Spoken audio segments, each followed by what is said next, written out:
Good evening. Hey, what's up, folks? This is Brian Kuzmar with Commercial Rare Coins and Precious Metals in beautiful Lauderdale by the Sea. Got the live LBTS cam up, and it is evening, and the sun is setting. Actually, not where we're looking, on the opposite coast, but it's still very beautiful. And I hope your mornings, your sunrises, and your sunsets are as beautiful as well. Well, let's get into today's spot prices and what's happened. And if I don't sound really surprised, it's because I'm not. This is, in fact, I'm quite disappointed. We should have been here a long time ago, but I'm not going to talk about that. So, anyways, let's talk about what is going on. 35.62 in the current gold price, 41.22 in silver, 14.25 in platinum.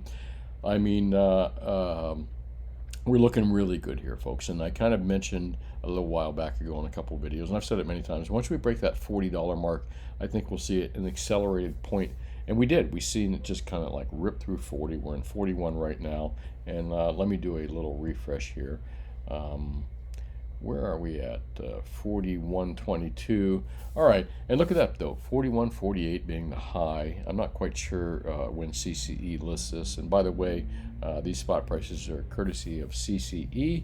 Great place for wholesale dealers to do business. And well, if you're not a wholesaler, you can't be on CC. But anyway, good spot prices. They've run for a long time. I just wanted to give them credit where credit is due. But 41.22, wow, 31 cents up today. And this is what we're kind of seeing. We're seeing a really quick move past this 40 movement, or past this $40 segment, and I kind of expected it. But where will it slow down? Is it going to be $42, 43, 45? Will we see $45 by the end of the year? Will it be kind of hovering? Are we in the new next $5 level that I've talked about for a long time, but in a much more accelerated period where we're going to trade between 40 and 45 here for, well, $35 to $40, folks. Think about this. It didn't take much time for it to break that $40 mark. $30 to $35, it took a long time. $25 to $30, it took a long time. But these $5 increments seem to be taking a lot shorter period, especially if we use $35 to $40 as an example. So will $40 to $45 be really quick? Will we surpass this $45 mark real quick? I don't know. I don't know what to expect. If I did, I'd be highly leveraged right now and in a great position to make a lot of money or lose some money or something like that. Well, anyway, look at platinum too, 1424, the redheaded stepchild of metals. That I was fully in at platinum at 900 and less, and 950 and less, and I even thought $1,000 and $1,100 was cheap, just because, when you get a metal like platinum that was hovering in that really like dead area, 750 to 950, kind of sometimes popping up to $1,000. When do you want to buy a great commodity? When do you want to buy something that is like really truly scarce and not available? Well, that was the time. Is it still a time to buy platinum? I don't know. I'd have to ask people out there that have a better kind of grasp on where again, 1424. You know what? Frankly speaking, if platinum is going to follow the lead of gold and silver, then yeah, platinum is still pretty cheap. And all right, there we go. Palladium, I don't know anything about.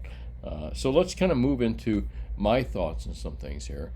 There's a lot of thoughts going on there. Why the price of silver, major breakout, multiple alert for silver by Clive Mon via Money Metals Exchange. Give him some credit there from Eagle, Idaho. Silver's building to breaking out above the $50 level to new all-time highs. And yeah, I would say it's building, but again, you notice that everybody, including myself, is hesitant to name specific times when it's going to break out. It's not. I've said it in my videos for years and years. As far as silver breaking $50, as far as silver breaking these other levels as well. It's not a matter of if; it's a matter of when. And if you could really pick truly when it was going to happen and how things were going to happen, you could be highly leveraged and make yourself a fortune in this casino we call the precious metal markets.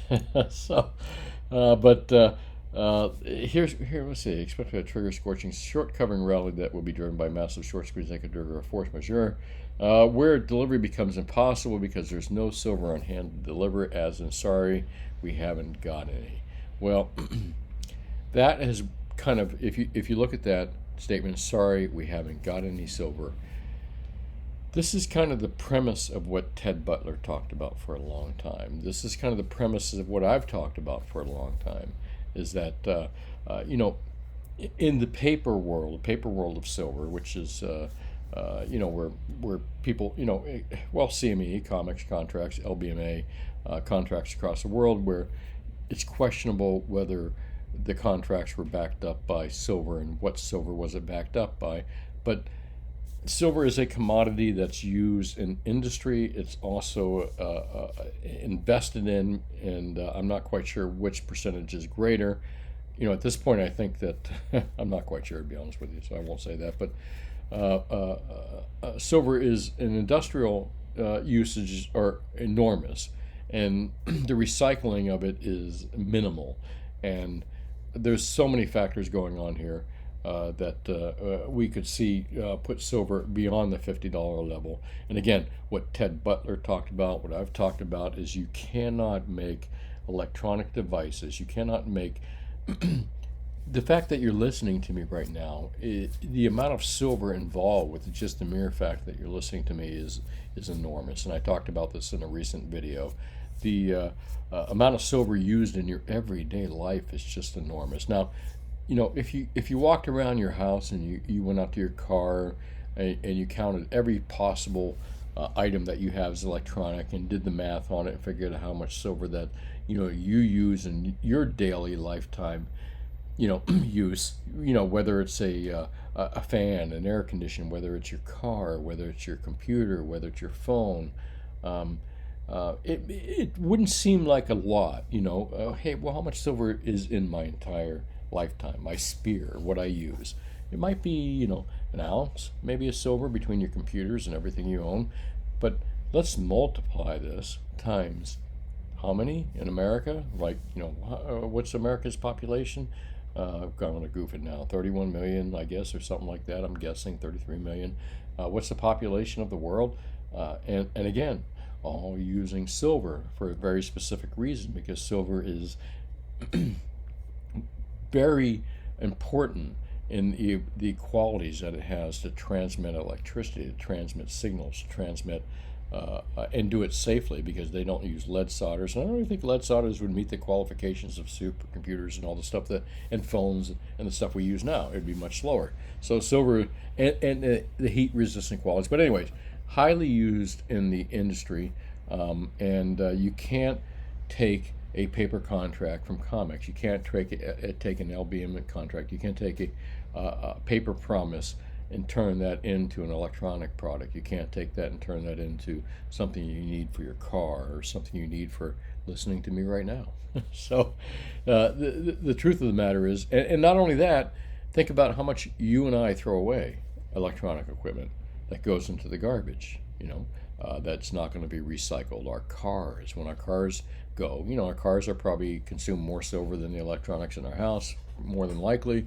But what do our cars consume? A half ounce to an ounce, maybe, depending on if you're driving electric or not.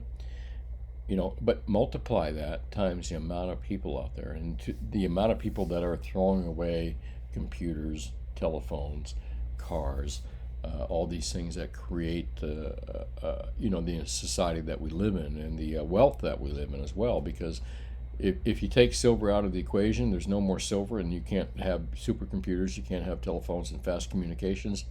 Well, then we're going back to the we're going back to the old world or something like that. But listen, I digress, and you know I can do that very easily, and I'm not surprised that silver's where it's at, and I'm not surprised that physical silver could, you know, when industry, and I've said this again a million times, you know, all is well and fine in the paper world, but when industry and companies that make cell phones and make electronics and companies that make the things that we rely on a daily basis go and say, hey, we need to, you know, our industry, you know, we need our, you know, 100,000 ounces or 20,000 ounces or 10,000 ounces of silver to produce our product, and they're told, well, it'll be 2 weeks out, 3 weeks out, 4 weeks out. We don't have it right now.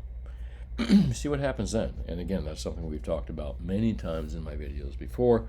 All right, bull case for silver is ironclad. Well, I don't think that's rocket science, but anyway, I think that's a good article by Clive there. And let's move into a couple other things too. What's moving the price of silver? What is, what, you know, I can tell you as a person that sells silver to the public, and I also, buy wholesale, buy silver from the public, that very little silver is coming in for recycling and resell. Very little silver is being sold. Who are the customers? Who is buying silver at $40 and $41? All right. Well, this kind of goes back, regresses, perhaps is the proper word to use, into what we were just talking about. Well, industry is concerned, uh, uh, and perhaps all these paper contracts that for years and years and years have used paper to trade with, and people are finally asking for the physical, the physical silver that their paper, the paper contract said that they can get for it. So, and who would be the users? Well, obviously the users aren't monetary. The U.S. Mint is not making any more silver eagles, and they're probably the most prolific and the largest producer of investment type silver. U.S. Mint, they're not making any more silver eagles, so the U.S. public and stackers aren't buying silver. Who's buying silver, folks? Who are the buyers of silver right now? Now, you see, I have a gentleman I know, a very fine gentleman, Bob Coleman, has a message up here that tariffs off, tariffs on. Precious metal tariffs, as the President Trump's administration has still not provided an executive order clarifying tariffs. Basically, Bob's kind of saying here is that tariffs are probably creating the higher prices that we're seeing in silver, and that could very well be true. That could be a factor that's in there as well. But the real factor, in my opinion, and let me see, I might have had something set up, is what's going on here, more or less. Zombieland, what a great movie that was, by the way, in my opinion. But what's going on? What is really going on? We're looking at $41 plus silver. We're going to go back here and $41 plus silver. Let me just update this. That's kind of fun while we're doing this video here. $41 silver, $41.25. What's going on out there? It's not retail investors. It's not stackers. It's not buyers of pretty silver bars or pretty retail products, or it's not my buyers. Obviously, I'm not that big to influence the market, nor are any U.S. retailers and wholesalers of gold and silver bars. We're just like a small fraction of the use of gold and silver out there. So who's driving this market? It's not us retailers, wholesaler, buying or selling. Well, in my honest opinion, and here's the other thing too, is we just talked about tariffs, all right? We just talked about tariffs are on and off and what's going on with tariffs. We talked about, there's my what's going on there. That's for something else I want to mention. Silver's building a breakout above the kilo. Well, the real bottom line is this demand that's happening right now has to be coming from two areas. It has to be coming from either industrial, or it has to be coming from people that are buying silver to cover paper contracts that are being, they're being forced to be delivered. All right, I can't imagine that it's any other way. And the other point that I want to mention here is the choke point with refiners right now. All the refiners in the United States are backed up with silver. This might kind of, go into what Bob was talking about. Is because the tariffs are on and tariffs are off, or are the people that buy silver in the United States, for example, people that use it for industry and people that use it for investment purposes, are they pumping as much silver into the United States as they possibly can? Well, that's probably a big possibility as well, because this explains why, another topic I've been bringing up, why the refiners are so backed up. Refiners have been backed up for quite some time now. Why are refiners backed up if it isn't the public out there selling their silverware or their coins or their bars, or if it's not, why are the refiners backed up for the last 2 years now? I mean, heavily in the United States. And we've got some pretty big refiners out there. Why are they backed up? Is it possible because it is tariffs? Is it possible that there were a large amount of people out there that said, well, tariffs are the reason that there's a large amount of silver and the refiners are backed up? I don't think so, because tariffs haven't been on the table long enough. All right, tariffs again. Tariffs are more or less recent. Prior to Trump winning, and getting into office, the refiners were still backed up. Why were they backed up, folks? Well, you know what? In my honest opinion, the exact reason refiners are backed up is because the people that created all these paper markets out there that said that we have the silver and we can back up these markets, they don't. And they've been doing as much as they can to possibly increase the amount of silver that they have. And that would be 1,000-ounce bars made by large refineries that aren't going to investors. And, well, here's the next possible scenario. Well, maybe, Brian, if you're saying that's the case, well, that may not be the case. It may be going to industrial users. Well, true to some point, but we'd have to be at a large deficit before the industrial usage would put a large strain on our system. That would put a large strain on refiners. You see where I'm going with this? Anyway, long-winded thing that I want to talk about, and we've talked about many times. And where did I took you into my notifications here, so sorry about that. And let's see here. Oh, got someone calling me on my little Apple Watch. All right, I'm going to end it with that. Interesting evening.